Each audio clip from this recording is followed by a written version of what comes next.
Welcome. Thank you all again for being here. This is session 3, the final session of Teaching Artists Tuesdays 2024. We are thrilled to conclude this year's series with this panel, which is titled Keeping It Fresh, Career Sustainability for Veteran TAs. My name is Kinsey Keck. I use she, her pronouns. I'm a white woman with brown hair, just slightly past my shoulder length. I'm wearing some large round wire-framed glasses and a very warm sort of cream colored sweater, and my background is blurred. I'm tuning in from the Roundtable office. For those who don't know, the Roundtable is a grassroots service organization that works to improve and advance the state of arts education with professional development, workshops, advocacy, online resources, and platforms to connect us all in the arts ed field. Although we're currently meeting online via Zoom, the Roundtable would like to acknowledge that we do work and live on unceded lands. Mannahatta, or the place widely known as New York City, exists on the contemporary and ancestral homelands of the Canarsie, Munsee Lenape, and Wappinger people. These sovereign nations and communities are still thriving here, and we continue to occupy their lands. So we'd like to give a moment of respect to them, as well as to the Black and immigrant communities which have helped build the city that we know today. As we recognize that all of our past, presents, and futures are intertwined, we would like to lift up a handful of contemporary Indigenous arts organizations in this area that we can all hopefully support and learn from. So if you haven't before, I highly recommend saving some of these links, spending some time getting to know these organizations, supporting them with donations if you can. I also welcome you all to share other links to other organizations that you would like to uplift on the call as well in the chat. Thank you. Just a few reminders before we get going. If you're having any trouble with Zoom while you're with us today, please just send me, Kinsey, a private message. I'm here to help. Please just remember in this meeting to keep your mic setting on mute unless you're the person speaking so that we can all hear each other clearly. We will have some time for Q&A during today's call, so please do use the chat to put your questions there. I'll be tracking them and holding on to them, and all of our panelists will be actively engaging with those questions as well. We'll also have time for folks to come off of mute and pose their questions. This call does include closed captioning. So to activate your captions, you can find the captions button. It's either on your toolbar itself or in that more section. You can select captions and then show captions to turn that feature on. This session is being recorded and it will be made available to you all and all registrants after the closing of this series. So next week you should expect a follow-up email from me with a survey about the series and all of the resources from all 3 of our sessions. So look forward to that. And I think that is enough from me. I will very happily turn it over to our moderator for today's panel. Please join me in welcoming Mary Sook. Mary is an educator, choreographer, and dancer, and is also the co-chair of the Roundtable's Teaching Artist Affairs Committee. Welcome, Mary. Thank you so much for being here. Thank you, Kinsey. Thrilled to be here for Visual ID. I am a Korean American woman in her 50s. I am wearing glasses and have chin-length straight hair. I'm sitting in front of a blurred red background, and I'm delighted to be the moderator for this discussion, particularly because of the artists, the teaching artists who are part of this discussion. And I would like to just get started, really. I would love for them to introduce themselves and talk about how long have you been a teaching artist after you've given some basic information about yourself, your artistic practice, your teaching practice. How long have you been a teaching artist? And do we have a volunteer? Kim, Tony, or Daniel? Kim, would you like to go first? I see you grinning. Yeah. Good afternoon, everyone. Hello, I'm Kim Grimm Martinez. My pronouns are she, her, Mava, sister. I am a Black woman with salt, pepper, knotless braids, curls at the bottom of them, wearing Black glasses, framed glasses. And I come to you today from the Boogie Down Bronx. I am a dancer, educator, choreographer, and I've been a teaching artist, well, we're going to say at least 30 years and plus. Shall I pass it to someone? I will pass it Yes, to please. Daniel. I am Tony Blackman, and I came to being a teaching artist. I was working in summer camp at a summer camp when I was a junior in high school, and the kids got tired of kickball and making crafts with construction paper. And that's when I taught them how to write poetry and how to write rap, and then taught them dance. And when I look back, I'm like, oh, that's when I started my teaching artist journey. I was still in high school. And in some states they call it recs and parks and recreation. In my place where I grew up in the Bay Area, it was called the Leisure Services Department. And so yeah, it's been more than half of my life that I've been a teaching artist. Nice, Tony. Kinsey, thanks for having us on. Mary, thank you for moderating. Um, I'm Daniel. I'm a music teaching artist up in Washington Heights right now.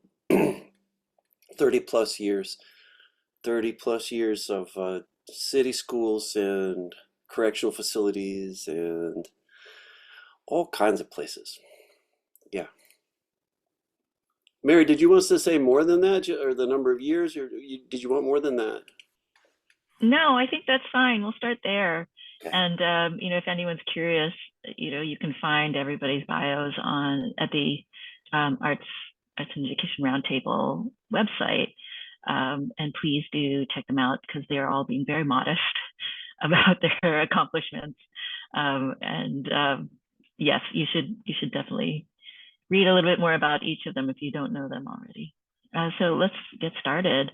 Can you talk about what has been satisfying about your work, both currently, and what has sustained you as a teaching artist over a number of decades? And please chime in as you feel. I'll jump back in. I really like writing my own curriculum. I like making up my own programs, so I've just always made sure I was getting myself work where that was possible, because otherwise I'm not going to be happy. I will not be a happy camper, and I won't do good work. So, part of it's my wanting to be happy, and part of it is knowing that I'm going to serve much better if I can bring my passion and whatever I have to offer, and I can be responsive within the setting, when that means being in charge of structuring what I'm going to do. I think that's been important. That's always been important to me, and it keeps me engaged, and it keeps me, like, I hope it keeps me really honest about if what I'm doing is working or not, and also gives me opportunities to help shape other teaching artists' work, either through coaching or through curriculum writing that I'm passing on to them and sort of teaching side by side with them. Yeah. How's that, Mary? You're doing great. Tony, do you have something to add? Okay, wait. I was with the question and then the laughter. I just lost it. Can you repeat the Sure. question? It's what has been satisfying about your work? Oh, What that's has right. sustained you?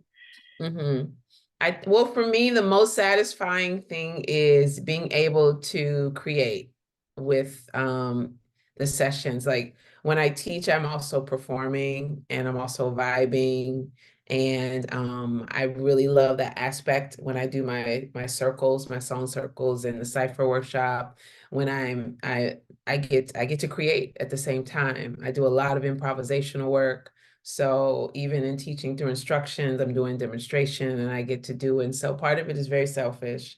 And then the other part of that is I like being of service. I like being in service, and doing it with the arts allows me to serve my passions all at the same time. So I love teaching. I love teaching about mindfulness. I love creating. I love making art, and I love being of service to students, to people of all ages. And so I can, it touches, it soothes my heart to be able to walk away after someone has had a breakthrough or an aha moment, or has become more confident or more vocal, or when a group breaks into tears because one of their fellow teachers, I do a lot of professional development for teachers sometimes, and they're moved. They move themselves to tears. Like those moments and those days are when I think, I'll never quit this. That sounds amazing. It sounds like your practice is really multifaceted and that it combines a lot of your passions in one. I love that you said that there's an aspect of it that is selfish. I certainly feel that way too. Kim, what else would you like to add? What is kind of driving you? What is sustaining you? Thank you, Mary. Thank you, Tony, Daniel. I loved what it is that you said and really appreciated that. And I'm just going to go ahead and stick with the young people because that is, and they are the ones that do drive me each and every day as to why I even want to build a curriculum for our young people. I'm really love creating space, making space, and giving space for young people to be their authentic selves, right? As well as the adults that I'm in this space with and sharing that space with, to help young people to become confident and comfortable with making choices that drive, for getting them to understand they have a voice, their collective voices, their individual voices are very important. And how do we allow that space so that they are comfortable in it, they are sharing in it with me, they are informing me. I'm creating a curriculum that is culturally responsive for them, and just making sure that I just in the process can be my authentic self as well, right? At the end of the day, I love to have a lot of fun. I get very silly at play when I am teaching or working, and I love to be able to share that with anyone that I'm in a space with and that I'm sharing space with, so that they too know that, yeah, this is okay. I can be silly at art making. Um, the idea of being able to create um, and making sure that the space for my young people, that they are informing me as to what it is that they might need and how they might need it. And I get to step back and just say, okay, and how do we put all of this together, and allowing them to direct it, to dictate it, and to just plan it.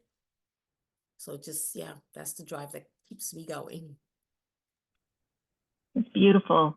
I just wanted to shout out Jojo Gonzalez, who was one of the artists who was going to join us, but unfortunately could not make it. And in a discussion prior to this session, he brought up helping students find their voices. And so for Kim and Tony and Daniel, you all seem to have a sense of calling to this work, that it is something that's very, very important. It speaks to your values as people, but also that there is an element of play, that you are all very invested in this idea of being engaged with the students and engaged in a kind of creative play. So the question that came up last time we met was about a significant teaching moment that either a win or a fail that played a significant role in your approach to education. Is there a particular moment that comes to mind? And if not, if you can't think of one right now, we'll move on to other things. But anything come to mind? I think Daniel, you had proposed this as a particular point of Oh yeah, that's because I discussion. have so many fails. I mean, we could have a workshop just where I talk about all the things that I've done that have tanked in various ways. I think it takes a kind of I think for us to do well, it takes Kim was talking about authenticity, and I think in what Tony was saying too, there's a kind of a genuineness and an authenticity, and we in the classroom like we have to just be like super honest with ourselves about what's happening and how it's working. And I, rather than go a long time back for one, I'll go last Monday. In a classroom, we're studying a Brazilian musician, or a musician who's playing Brazilian music, and there's a capoeira connection with some of the a couple of the songs that we're learning. They're like capoeira songs, this hybrid martial art dance, Brazilian dance form, if you're not familiar with it. And I made it really clear that I am not a capoeira master, but we can watch these videos and maybe we could do some of these moves to make the connection to be like a full body thing. And I've had like such success in the past, felt great about swing dancing and other types of ethnic dance where we're not experts, but we're going to try to follow an expert on a video and we're all learning to do it together. That's such a great time connecting with the music that way. So last Monday I thought, oh, this will be so easy. It's a shoo-in. And the kids, like, they didn't want to move. They barely wanted to get out of their chairs. And I just thought, what the heck's going on? Like, how could I have been so immensely wrong about this? And after like 5 minutes of poking and prodding and cajoling and stuff, I just said, wait a minute. It's like I've got to teach this class like 15 times this week. So if this isn't working, I want you guys to tell me what's wrong, because I thought you would love this and you don't. So what's wrong? What's wrong with this? Is it the video? Is it me? Is it? And after they took them a minute to believe that I was actually asking them and tell me what was wrong with my teaching, but they did. And but basically that it was just happening too fast. Like there wasn't a warm up. There wasn't a chance for them to really see what it was so they could really try to match what was happening on the screen. And I thought, right, okay, that's absolutely right. So that's, just to connect with being honest with what's going on and our own authenticity in the moment. And that's just a story of like students showing us what we need to be doing. And that was even more than showing. They're actually telling me in words. It's kind of fun.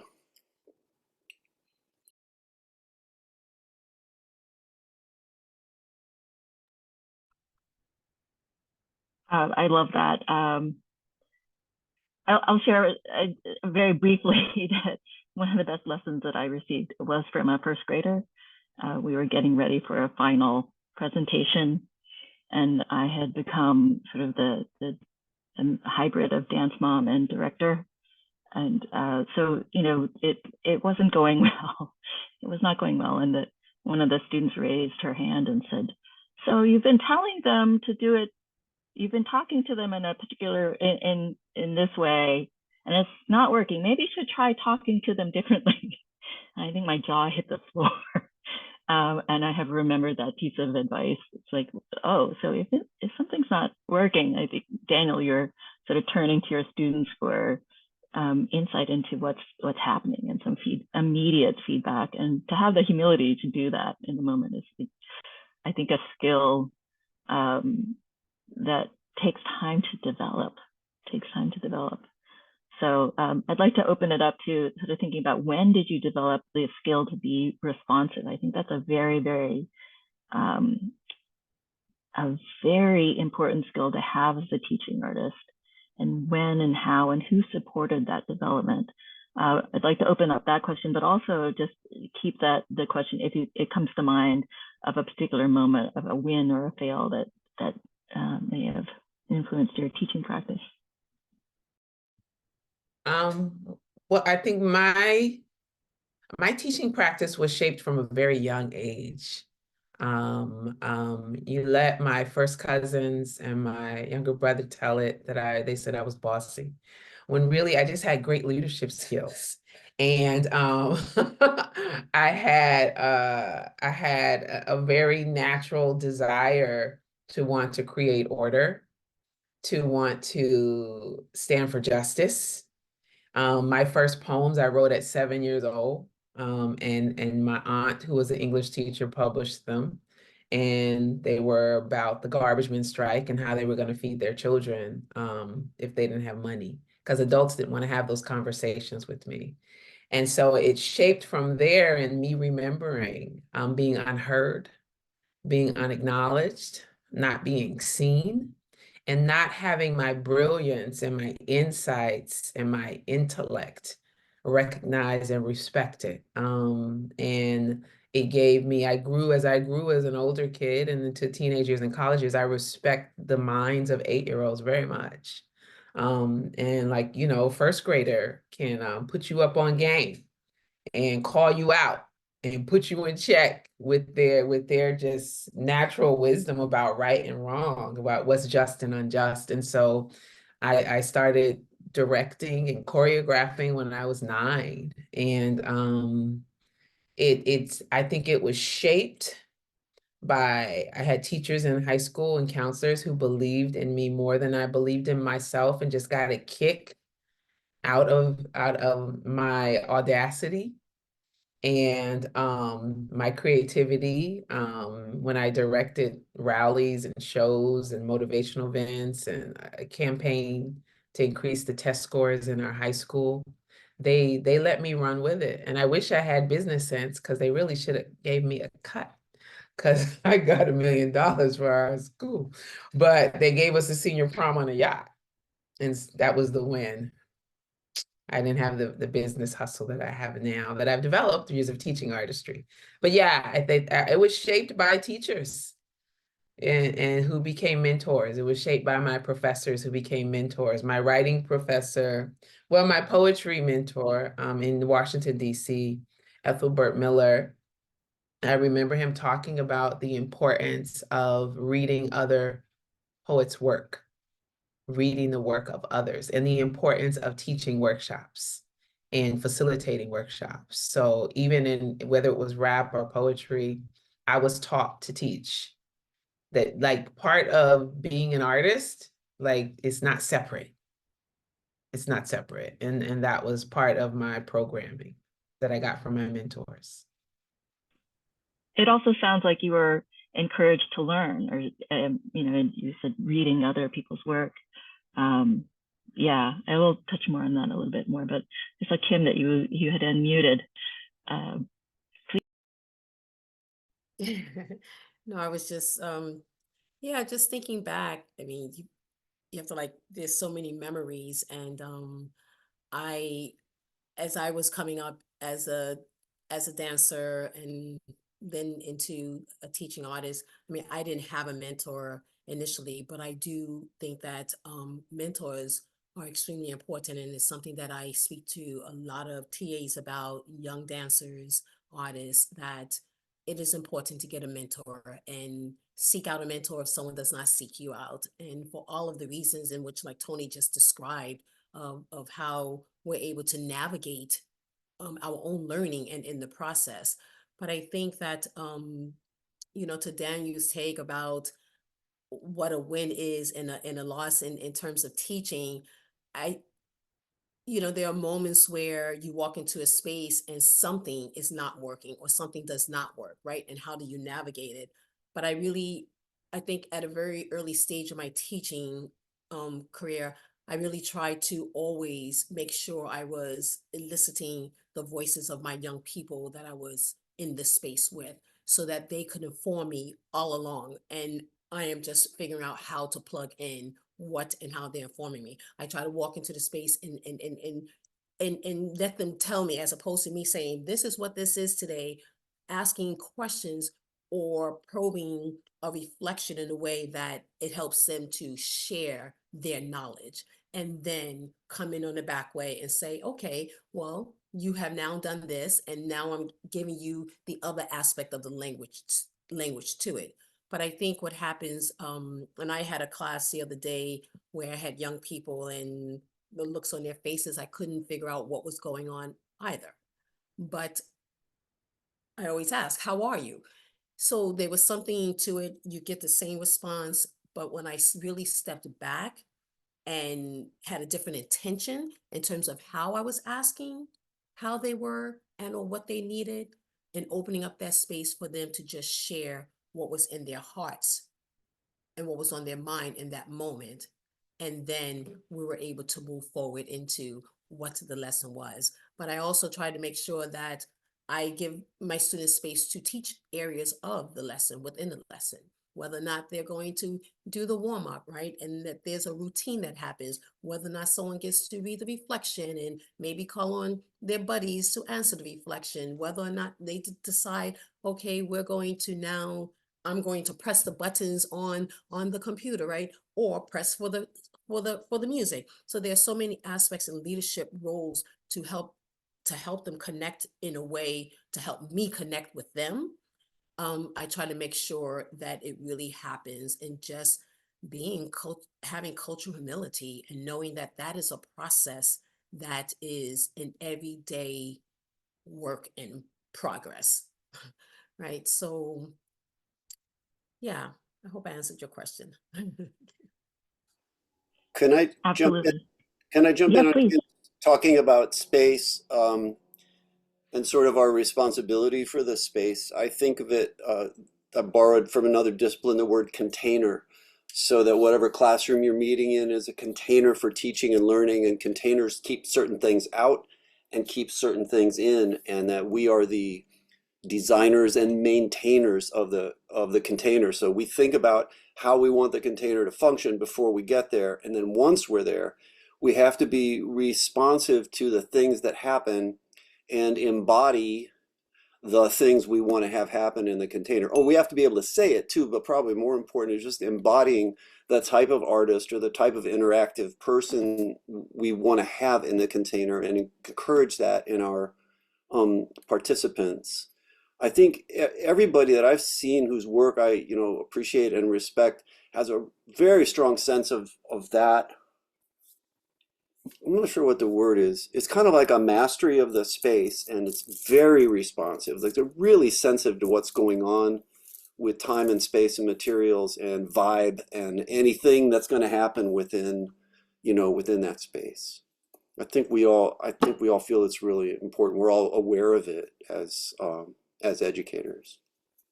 And Daniel, to just offer to add on to that, right? Being that container, right? Modeling a freedom of structure, right? As well as flexibility and differences, and just the willingness of having a conversation with our young people that we're in the space with, right? And even the adults, right? Oh How yeah, we bring in those adults too in that space, as well.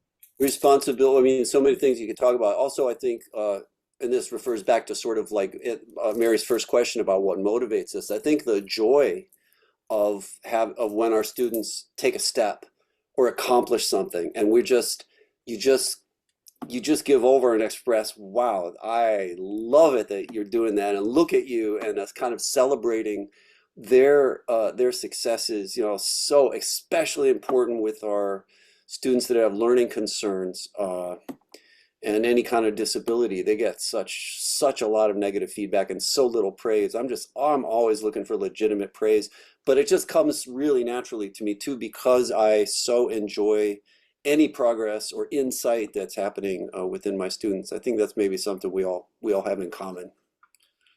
Probably everybody that's in this meeting right now has that in common, or you wouldn't be doing this work. Or you shouldn't be doing this work. If you're not getting any sort of satisfaction or joy, I think that's really key. I sort of struck by the kind of, I guess, wondering the kind of freedom that you need as a teaching artist in order to develop responsiveness. And just wondering about the kind of structural supports, either institutional or educational. Tony, you talked a lot about your teachers giving you latitude to develop your voice and your skills as both an artist as a teacher. I'm wondering about, in your current work, do you feel like you have that kind of support and latitude to change things up when things aren't working? I know a number of us work for organizations, some of them kind of more established, and the larger the institution, my sense is that, or this has been my experience, the larger the institution, the less comfortable I am at kind of changing things up in the curriculum that's been handed to me. As a younger teaching artist, now I'm kind of I'm a bit of a rebel, I have to admit. But just wondering about the kinds of support, structural support that you've received as a teaching artist in order to develop the skills, in order to be able to be responsive to your students, because that's not always present. That's not always present in different organizations.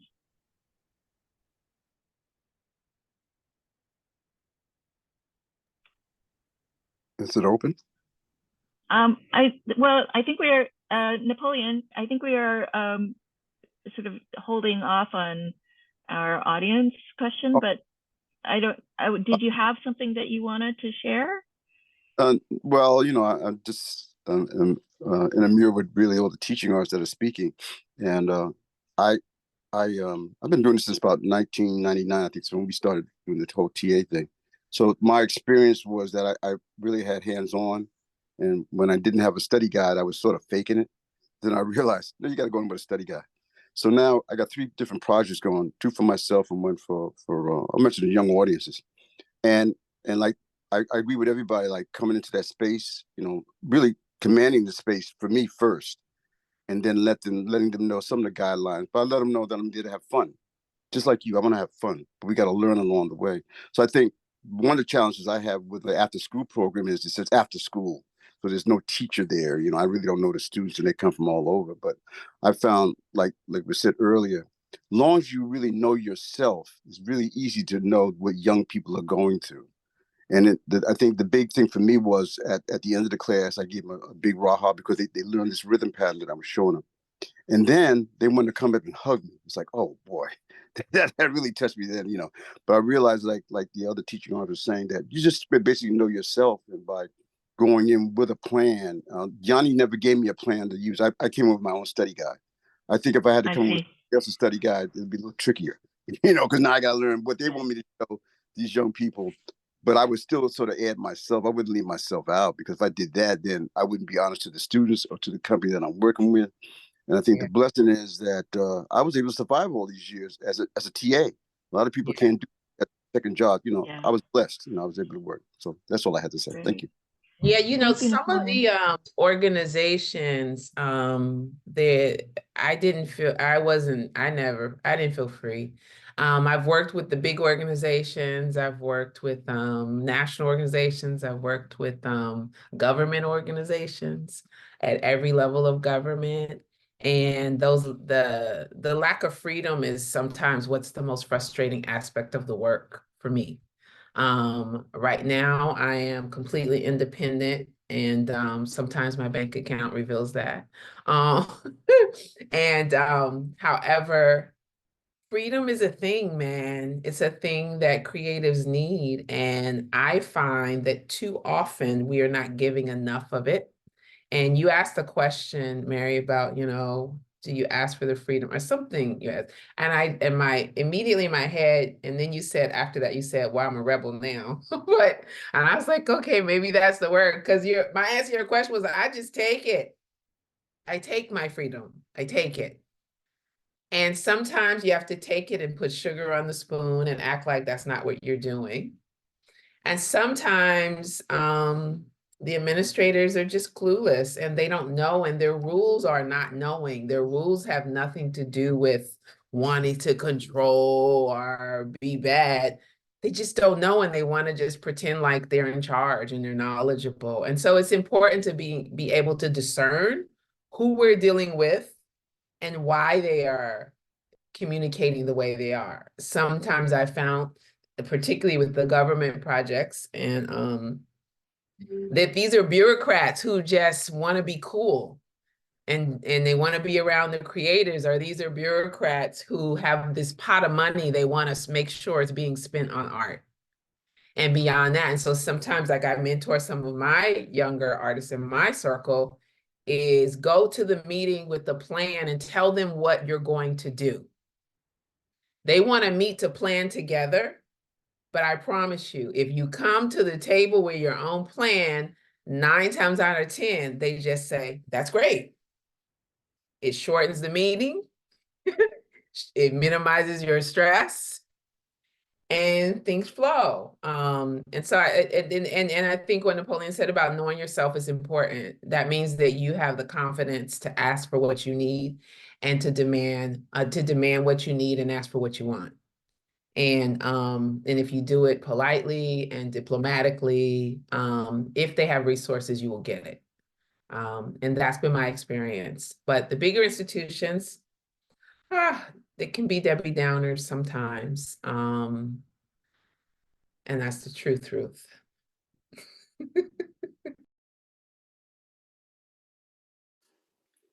Mary, could I go back to your question, how to be responsive? You know, you're saying how important, we're all like pointing out how important it is. And you had Absolutely, asked please. us how do we cultivate that ability, or how do we do that? And I've thought about that so much because I felt it's so central. So I want to, I'm just, can I go at that for a second? Well, by responsive, we mean probably qualities like that we feel free, that we uh, feel relaxed and tuned in, like you're right there. You're attentive, but you're relaxed, and you feel free to be responsive, right? So how does that come about? I think that comes about when we have internal clarity about what we care about. And if you haven't figured out what you really care about and what you're passionate about in the teaching and learning situation, you won't be relaxed. You won't, I think, once you are clear, then when stuff comes up, or you're able to respond to it because you know what you care about and what you don't care so much about. You can let stuff go. You can focus on the things that you really care about. And also, before you get into that space, you've designed an experience, right? And hopefully you've designed an experience that based on your view of what's important.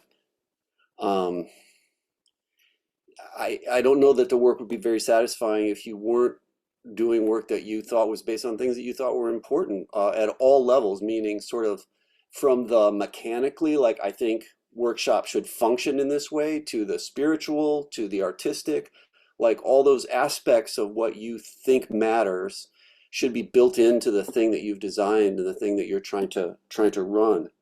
And was it Tony that said this is not, like, this kind of point of view is not always present within our sponsoring organizations? I think it's most often not. And it's up to us to bring it. I mean, we're the artists. Let's have that point of view. I care so much about this that I wrote a book about it. And I don't know, like, when I'm gonna like put that up there, but this is like the center, that we have a view, and based on that view, we design experiences. And then once we're in the space with our design and our participants, then we respond.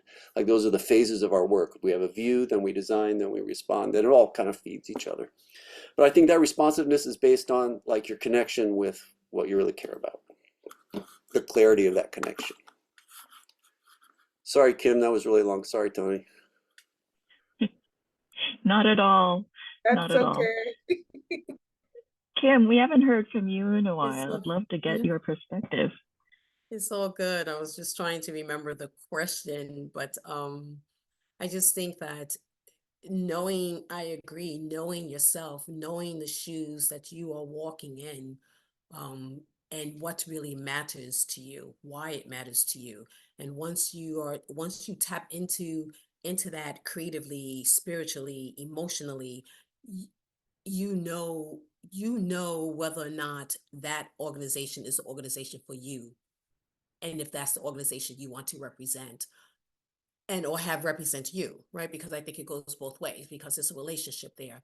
And I just think that knowing your values and morals, knowing whether or not any of those values and morals connect to those values of the organization, is what makes a difference. Because just as Tony stated, when you have those that are sitting further up and they just say, this is what we want, but have no concept and no clue as to how those of us, TAs, educators, really put all of that in motion, and what does that mean and what does it really look like. So having a plan, knowing what that is, so that you get to say, this is who I am, this is what I am, this is why I am that, and this is what I bring to the table. And either it's going to work or it's not going to work. And I mean, I walked away from organizations because it was just not going to be a great marriage. not because I disliked you, but it just was not going to be a great marriage. And sometimes that is the chance that as a TA, we have to take, right? We have to know what it is that we are bringing to the table and what we need for others to bring to the table as well. Because at the end of the day, it's really about those young people that we're going to be standing in front of. And then what are we sharing with them and how are we sharing that information with them as well, right? Getting them to understand what those levels of successes are at each and every step and moment of the day. So I think, yeah, I just think that that's really important. Knowing thyself. Why? Yeah, you were talking about, I think what we're all really, what you've been capturing is a sense of values. You have a very strong set of values that are deeply important to you and that you bring with you every time you step into a classroom and create that container for the students. And then when you're not in alignment with the sponsoring organization, like, are my values in alignment with this organization? Is this, as you said, Kim, this is not a marriage that's going to work. And being able to know that. That too takes some time to develop. And I'm also wondering about, we've talked a bit about mentorship. And, even though I am in the older range as far as teaching artistry goes, I think I still crave a community and mentorship. I'm wondering, where have you found that? Do you have colleagues, trusted colleagues that you talk to? Are there organizations that you've turned to? What are some supports that you found for both community as well as your own individual learning and development?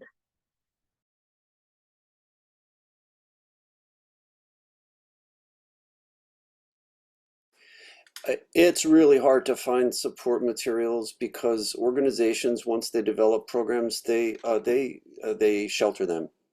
They don't want to share them. So in terms of like finding stuff that one could self-mentor with, and finding, I think it's really hard to find.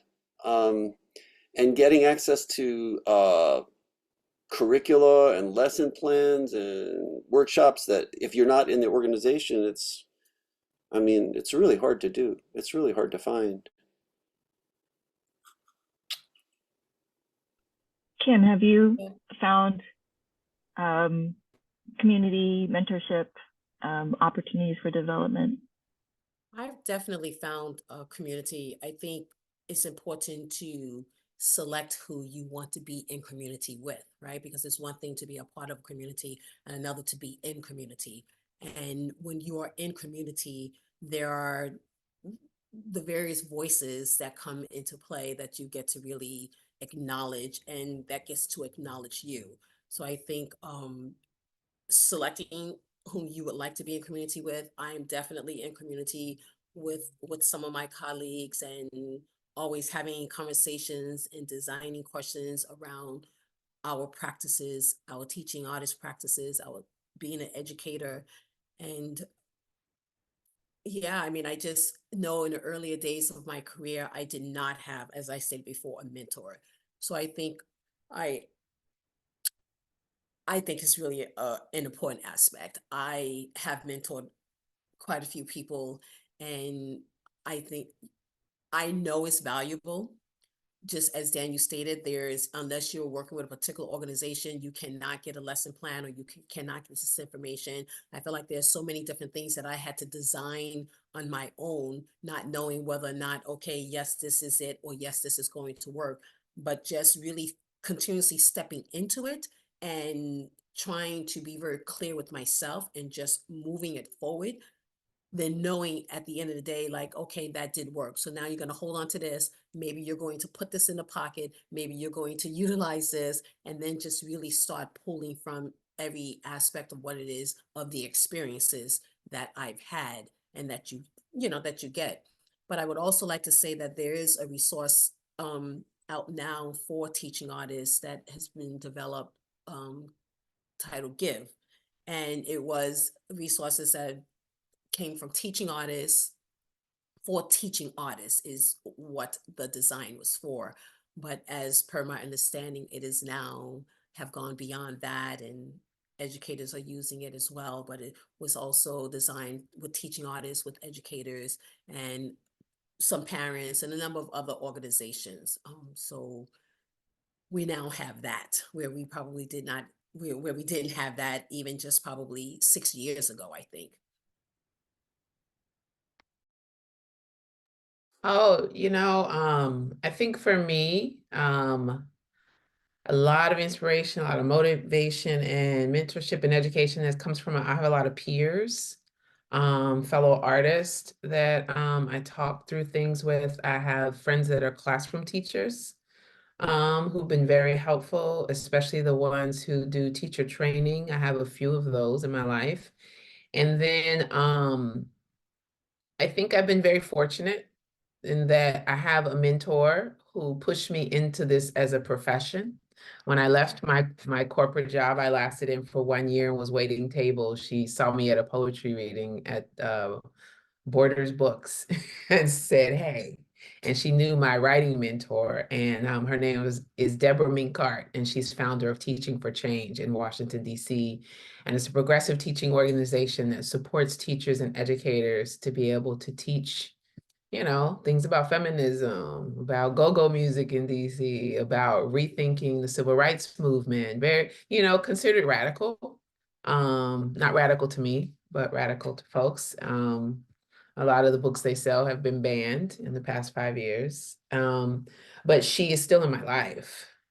And so I say that I'm very fortunate in that person who in 1995 showed me that I could, make more money teaching than I could waiting tables, at Uno's pizzeria. She's still in my life, so I feel very fortunate. And as a pie, but I think I'm also fortunate in that as one of the pioneering artists in hip hop education. I'm surrounded by colleagues who were in the trenches, from multiple countries we were all suffering because I remember getting booked by the librarian and the principal standing in front of the school, like lean on me, saying, "There will be no rapper teaching my students. I don't care if you have a master's degree." So we have the bad stories from the trenches of like that in the beginning in the 90s when we were first doing this work. And so we have all stayed connected. And some of them have started their own nonprofit organizations and run their own teaching services. And so, yeah, so I feel I wouldn't have said this 2 decades ago, but now I realize the gift in that. Tony, I received a gift when I was with Lincoln Center Education. Back in the day, I was with them for 13 years. My first 13 years of teaching artist work was with them. It was very fortunate for me because I was with people like visual artist Barbara Ellman and choreographer Hillary Easton, and these were absolute master teaching artists. Yeah. And I learned to translate what they were doing with dance and visual arts into music. It just made so much sense.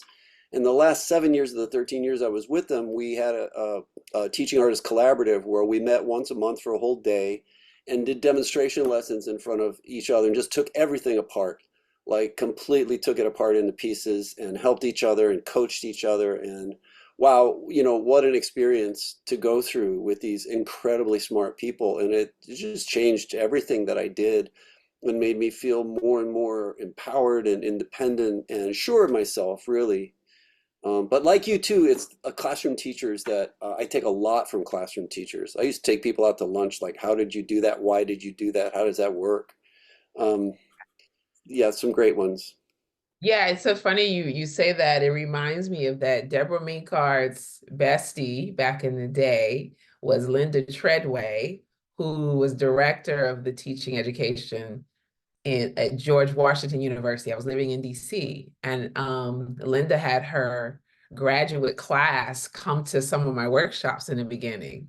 And there was red marks everywhere, all over my my training modules. And I took a lot from these graduate students who helped me realize I was trying to do too much at once, and I needed to narrow my focus, and I was trying to teach them the whole alphabet in one day when all the people wanted was ABC. And so that also impacted me significantly. And my master's was in organizational communication, because I was scared to go to get an MFA. I know they talked me out of it, but that's why I got my master's in that. But I didn't pay for it because I coached the speech team, and they paid for my master's in exchange. But what I learned about training and development is what helped me to set my hip hop education work apart from other hip hop educators. Because in training development, you're taught to do project-oriented teaching, which is very different from classroom teaching. And so as a trainer, you're supposed to go in and in 90 minutes transform versus 9 months of school. You are going in for 3 weeks or 6 weeks or 9 weeks. So that is what allowed to me in the beginning to soar, is because I understood in the setting up the environment, creating the right room tone, and those sorts of things without having any teacher training at all. Yeah.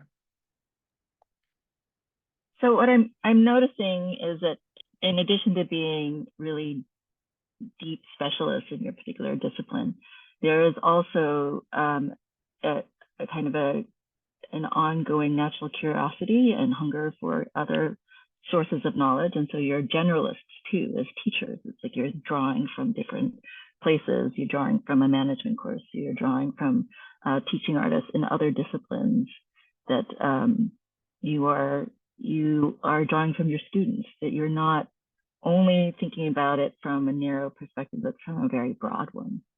And that too takes some freedom to be able to develop that kind of skill and be able to really gather all of that information and to be able to use it. I think that's another kind of awareness, responsiveness. So it's beautiful. Thank you for sharing all of that. I'm just taking a note of the time. We are at 5:53, and I do want to leave a good deal of time for questions from the people who have joined us. But is there anything else that you'd like to address? Anything that sort of burning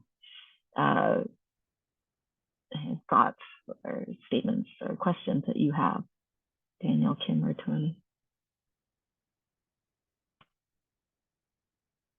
Nope. Okay. All right. So please, if you have a question for our panel, please either drop it in the chat or you're welcome to unmute. Some questions about being about sustaining a career as a teaching artist. Can run the gamut from philosophical to more practical.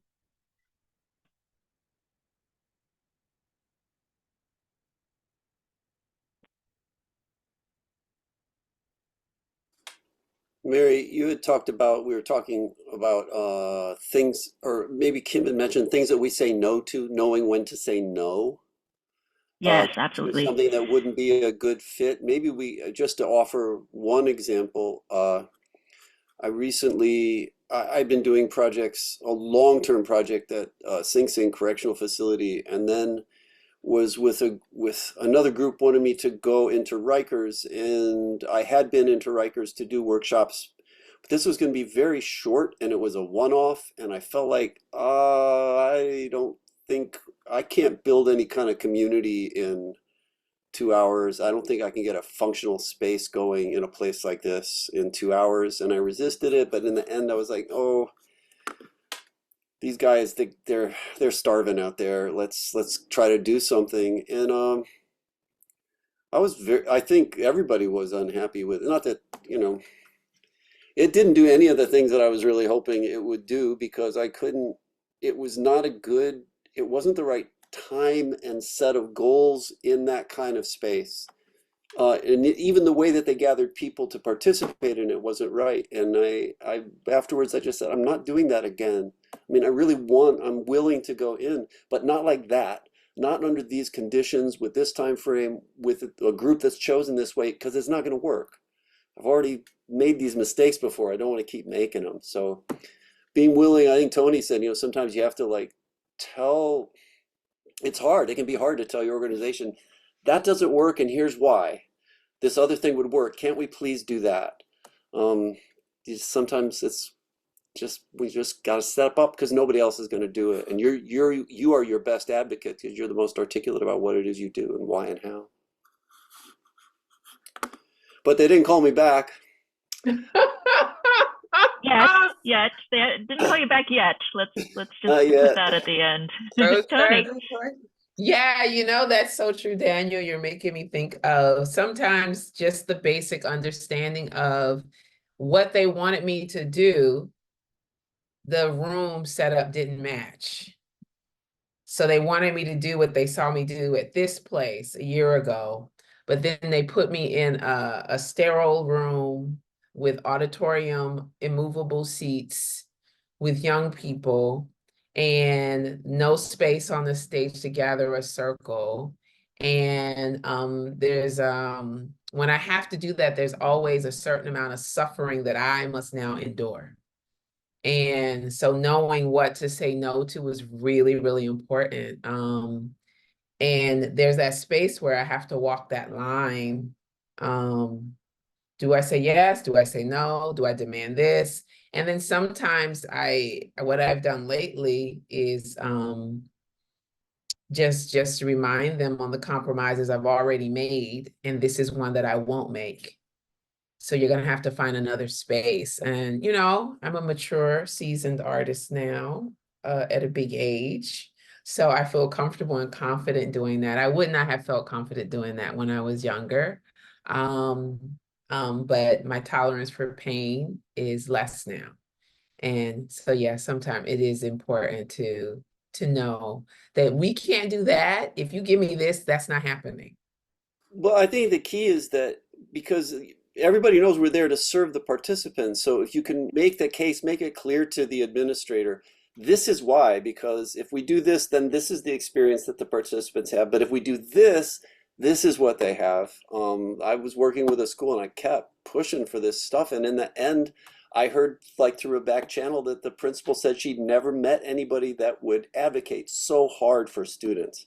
I just kept telling him, no, don't do that. I want this, I want this. Doesn't always work that way, but I think it's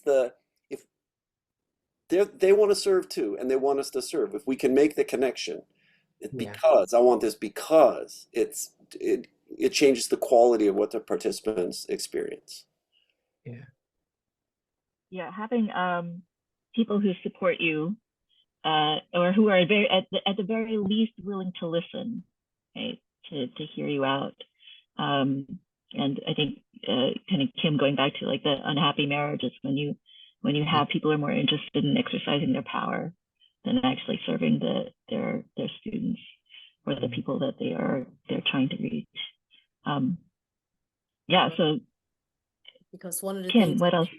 No, I think one of the things that we're always, like you said, exercising their power, right? That the idea of power imbalances.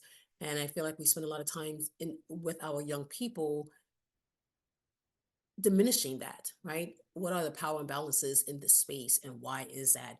And then, to your demise, right? The absence of vision. So walking into something and doing it just because it is being requested, but knowing that the vision of what needs to happen and how it needs to happen just totally gets lost, right? So how do we find that? How do we lower the bar, right?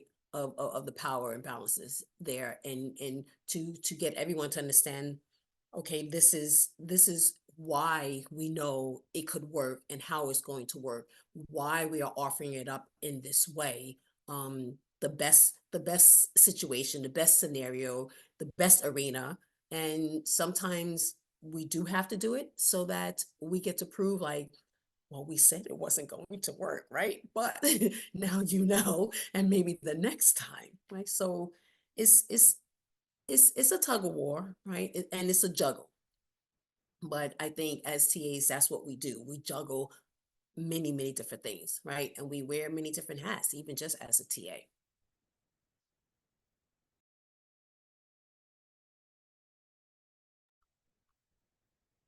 All right. Anyone, please unmute if you have a question, drop it in the chat, because we can keep going. I think we can also get into some other questions.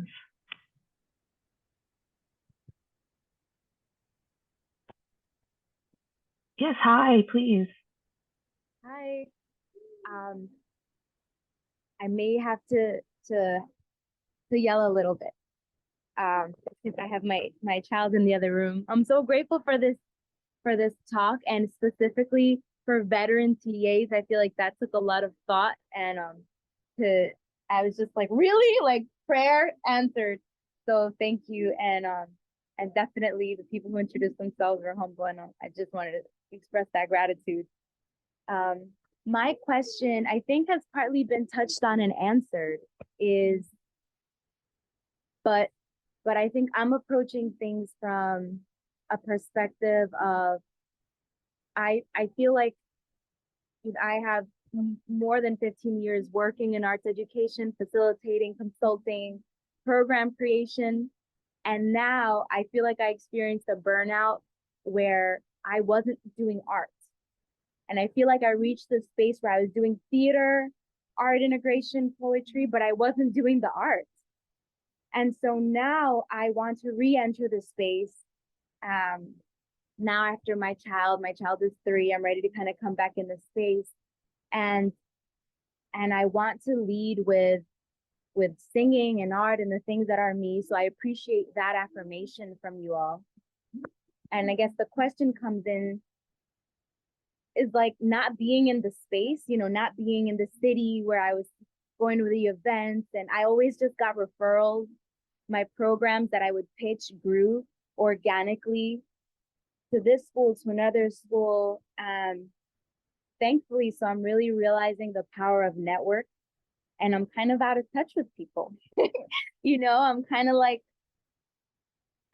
so I think that in addition to organizations like Roundtable, I'm also thinking, yeah, how do I really tap into to find work? And might it be a better approach to kind of create a workshop and start shopping it and saying, hey, who wants this?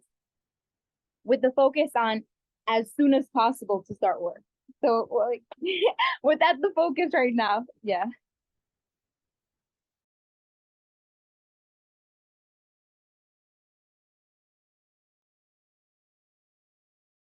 This is Kim. I'm sorry, just for clarity, because that was a question for us. Is that correct? You can just nod. Yes. Okay.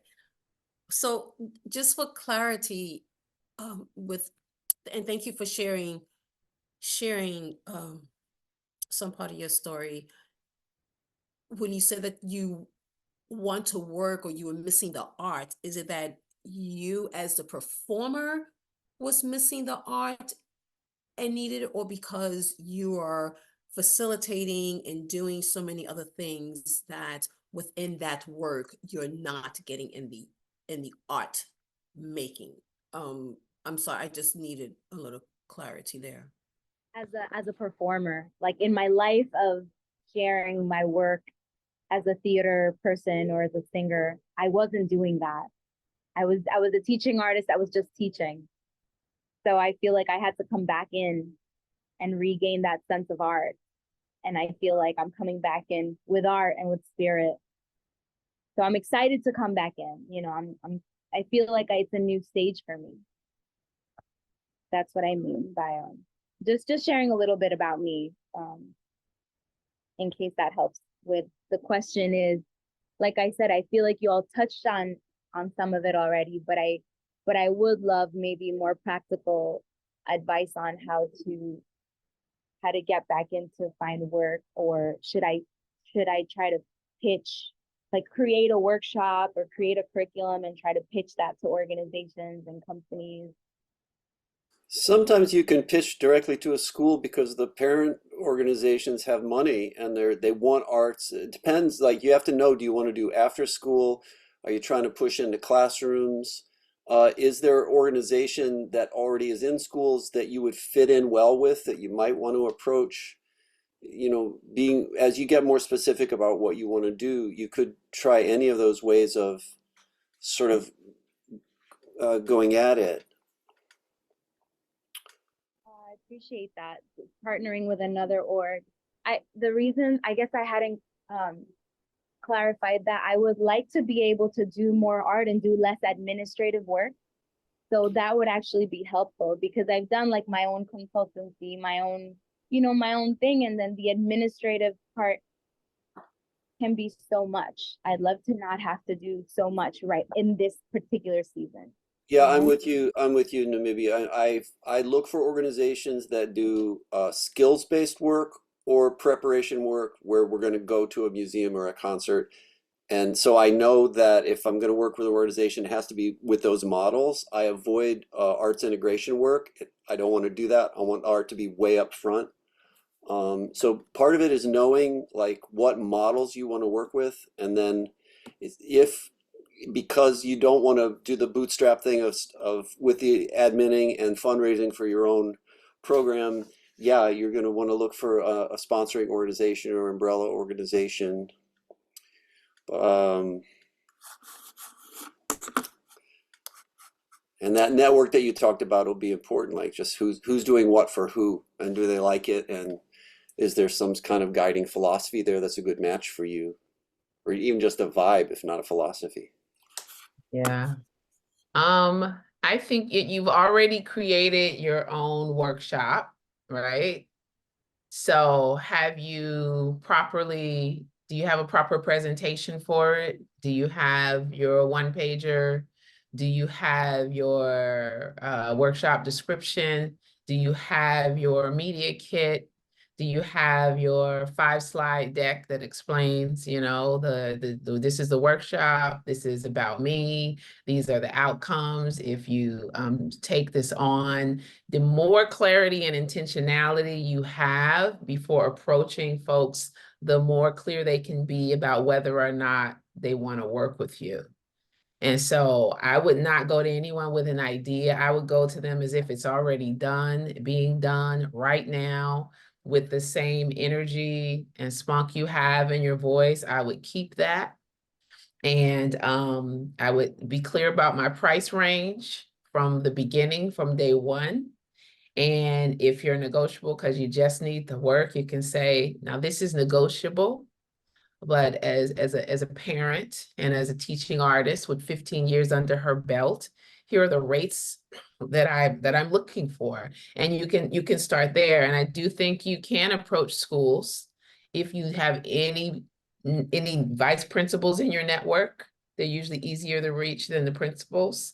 But I'm telling you, when you send them that stuff, like the package kit, they move quicker than just an email. And you can get that all done on Canva. If you don't feel confident in your skills there as a creative with your energy, I'm sure you have someone who can walk you through just doing those things. And that's the first thing. The other thing is collaboration, right?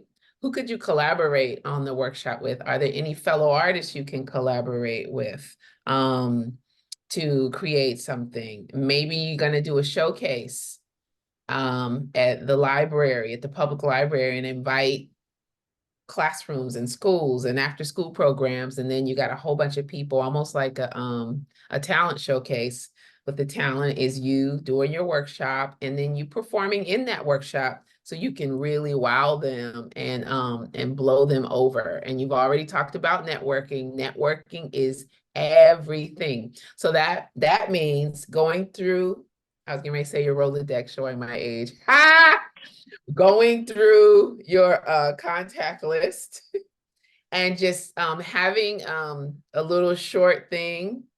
And this is something I've had to do because I had a really challenging business situation where I lost a lot and got in a bad position in November. And after I stressed myself out for a month, I came out of it with a great deal of intentionality of reaching out to people. I was reaching out to 5 to 10 people a day with my new media kit, my short description and everything. And There was always one person to get back to me.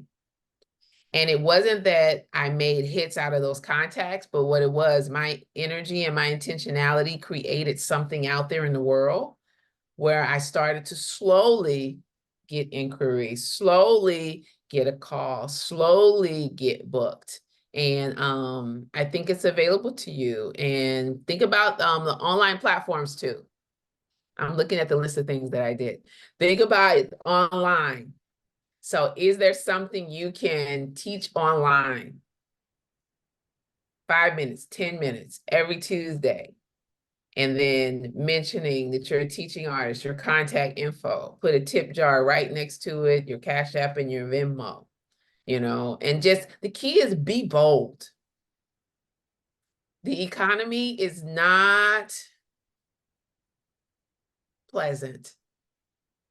I'm trying to watch my language, y'all. I'm trying not to be negative or pessimistic, but I'm a poet, so we will go there to the dark side.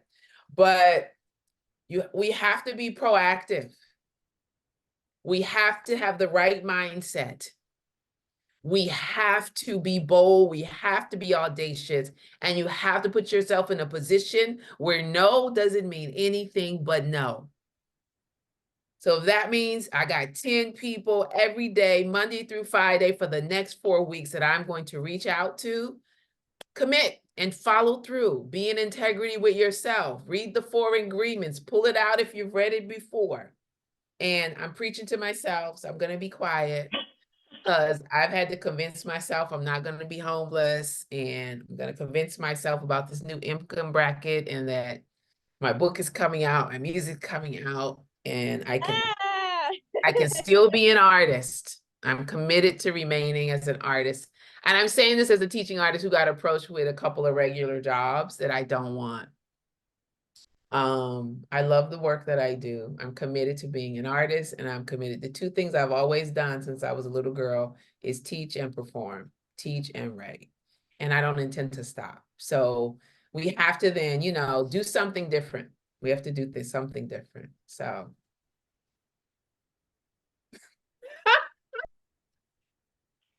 If you need a motivational moment, DM me. Yes, yes. I felt that. I was like, thank you very much.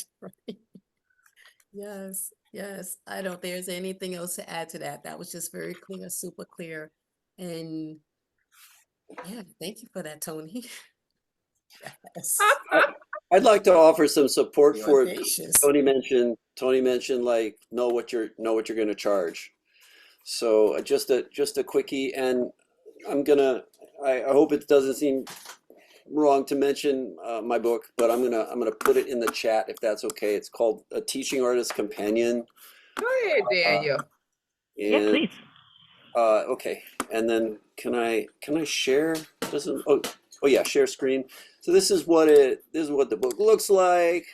Whoops, wrong thing. No, did it come up just the book? Yes, it did. That's what the cover looks like. But the thing I really want to share is about one of the things that's in the book. It's very practical, it's very nuts and bolts, and it's not about music teaching artistry. It's about teaching artistry. And one of the things that's in there is a TA fee calculation worksheet. And this has been road tested with teaching artists at the ITAC conference a couple years ago. People really enjoyed it, where there's the different phases of your work, and I think this is enough for you to get an idea of all the sort of things that you want to take into consideration when you're kind of determining how many hours a job is really going to take.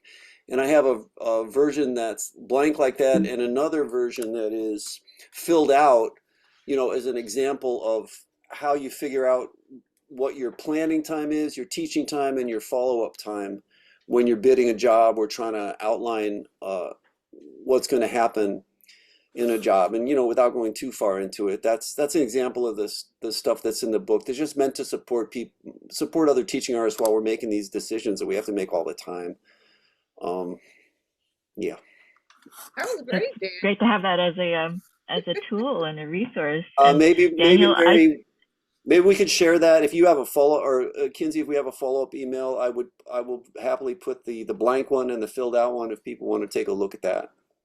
Yes, definitely, Daniel. I'll follow up with you via email, and so that we can include that and any other resources that you all that our panelists want to share in that email. I'll make sure to connect with you before it goes out so that you can share any links, contact information, other resources. That'll be great. Daniel, I just got your book and I'm starting to work my way through it. So Oh, I hope it's not work. Don't say work. no, I don't mean that in that way. But I don't know, it sounds to me like we all enjoy our work. So for me, the work is more like play.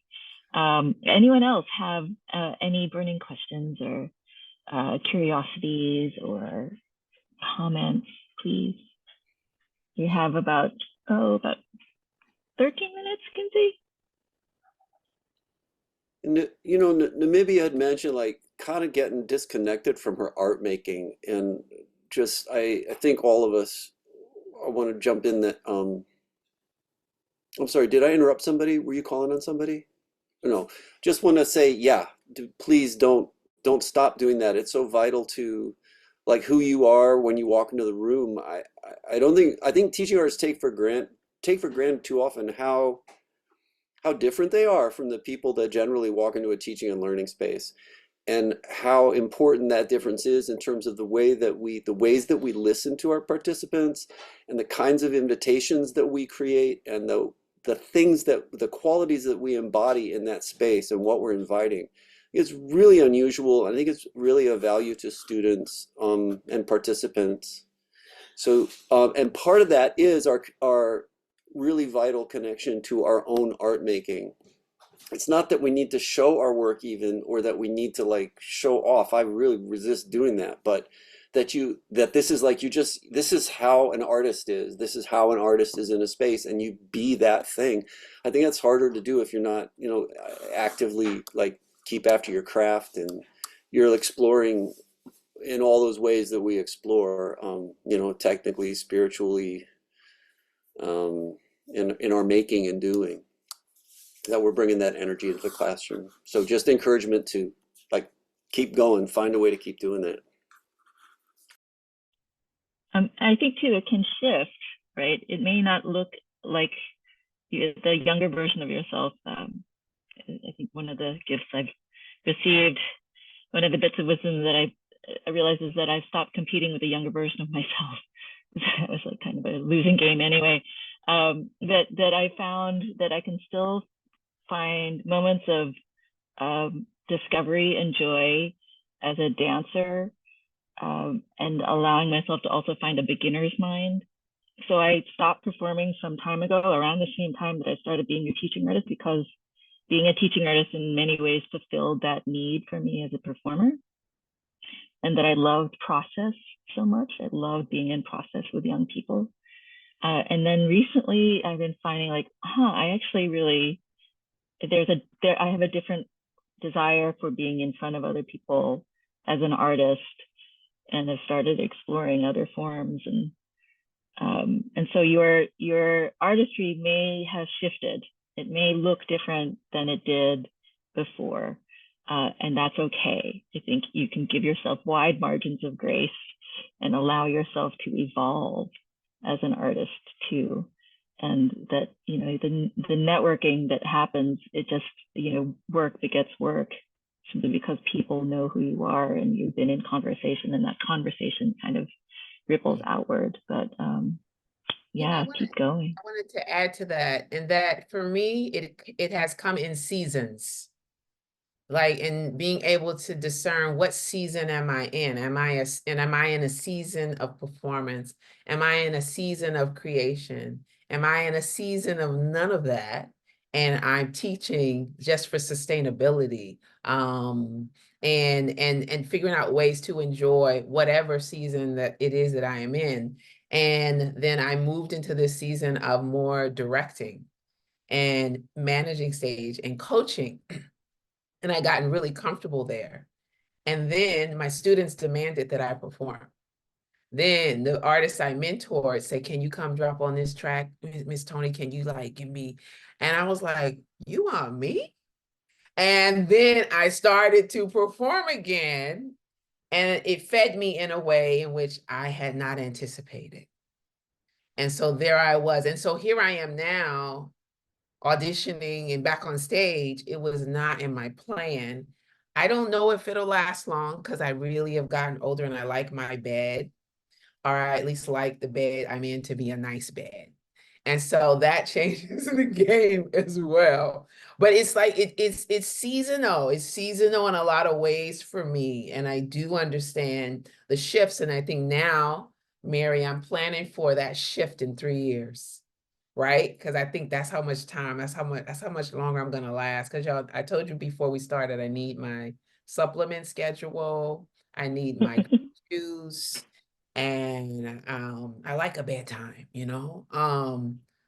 And so those sorts of things, yeah. But making your art is still very important, like Daniel said. And even when I wasn't public, I had jam sessions in my living room. Or my friends had an art space during the pandemic, our backyard. And when I didn't do them, I was out of balance mentally. I was mentally unwell. So we must create, create, create. I love that metaphor of seasons. It's cyclical as opposed to linear. So thinking of your career as a cycle, that things can come back around, and it's not that you don't entirely leave anything, that it may come around, but it will look a little bit different.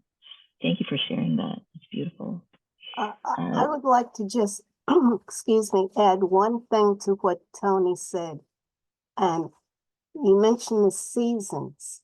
I have found now, as I'm getting older, that is really the beauty of my craft, and being able to be in the arts and do whatever it is I want to do in whatever form I want to do it, whenever I want to do it, because I'm still teaching, I'm still being that mentor, and I still have those people who try to mentor to me. And that's why I love this craft. Exactly what she said. When you want to let it go, I don't know what it's going to feel like. I feel like it will be nagging on me, so I can't let it go right now. I just go to the next season, Tony. Thank you. Thank you for sharing.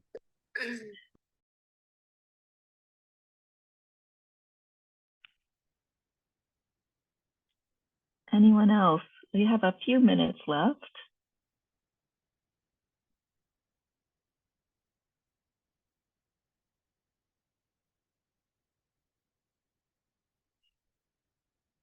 Well, Tony, I'm dying to read your book.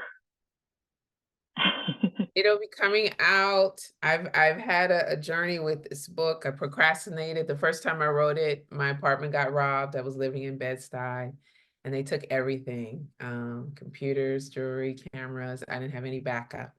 So it took me a while to rewrite it. And then it took me a while to actually commit to finishing it. And I had a publisher, and it still took me 2 years. So, but it's coming out. And then last week I got a call from my lawyer saying that my editor was in hospice, and my heart went into my belly because I've been losing so many friends, and she's well into her 80s.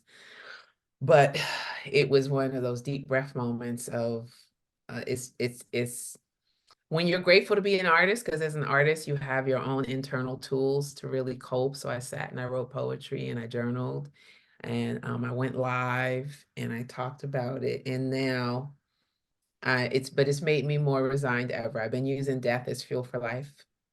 And I followed up and committed. So the book will be out. We still sticking to the date. We got a new editor. And then I'm committed to a writing coach for the next book. I'm working with a memoir coach. I'll start in May. And that's a book that I was told needs to be rewritten because it sucked. But it did, because I wasn't ready to tell the truth yet. But as you mature, young people, if you're listening, know that as you mature, you become very comfortable with your truth. So I'm ready to write the memoir and tell my truth as I write it, as opposed to what I did the first time. So yeah, the first book will be out. The goal is February 29th. It might be March 3rd though. with a few days delay. And then the next book will be out in 2025. Title, please. Title. Oh, Wisdom of the Cipher. Wisdom of the Cipher. So it's universal insights about life that I've gleaned from 25 years of organizing hip hop platforms and being a hip hop educator. So it's self-help, personal growth, art, all in one. Love it. Kim, do you have any big projects coming up? Let's see. I mean, I've just gotten through doing a few projects, working on my craft, and in my craft is always a project, and constantly making sure that I am creating. And I love the whole concept of seasons, because we talk about being a seasoned dancer, right? Or a seasoned performer in times of coming up. And what does that mean? And what does that look like when you're on stage as that seasoned performer? But I love the idea and concept, Tony, as a season, right? So as you get older, what happens, and where do we put that energy in? And is that energy happening in our TA work, or now are we shifting it over into the creation process? And I actually thought I was through performing myself. And I had a friend who, yeah, helped me dust off the whatevers. And I recently did a project with a playwright, and my thing is, okay, I'm not 20 something years old, but it doesn't matter, right? So we walk into the shoes that we are in, and we live in that, and we fulfill where we are in the moment. So I really enjoyed stepping out and on stage. I didn't realize I would enjoy it as much, but stepping into that and into my own again, and knowing that, okay, you still have a little something, something, and you're not really done yet, right? So I'm getting ready to do another project with a friend of mine, where I thought I was just going to walk on stage and walk off, but clearly that's not what's happening. And yeah, so, and then I'm just always creating and just trying to get my work out there as well, always. So yeah. I love it. I think we're just about 2 minutes out from 6:30. And I want to thank all of you for this wonderful conversation. I can't wait to meet all of you in person. I hope I get that opportunity. And thank you to those of you who have stayed through the whole 90 minutes and listened carefully. And I hope this has been really worthwhile and answered a lot of your questions. But please, you can always reach out to the roundtable if you have any follow-up questions. If there's anything else, you can certainly use the roundtable as a conduit for any further questions, and it may spur a second part of the conversation. Who knows? But Kinsey, any last words before we sign off? No, just more thanks and gratitude for you, Mary, for moderating and sort of guiding us through this conversation, and for our wonderful panelists, Tony and Kim and Daniel. I hope you see that there's some love that has been shared in the chat throughout this evening. We've got Alda with saying this feels like family. We've got Namibia saying my heart is resonating in different places, and Molly was just sharing gratitude that this has been really insightful and inspirational. So thank you all so much for being in this space and sharing with us all this evening. And thanks to folks who joined us for this wrap up of TA Tuesdays 2024. You'll of course be hearing from me next week with resources and all that good stuff. Also, just a reminder that if you want to see folks in person this Thursday, 2 days from today, we are hosting the Roundtable's first ever artist salon. And that is a free event taking place at Recess Art in Brooklyn. We'll have snacks. There's going to be art, community. It's going to be a really great time. So you can register if you'd like to join us at the link in the chat.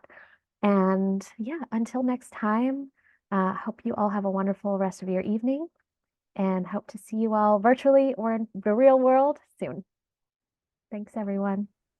Thank you. Thank you. Bye-bye. Thank you.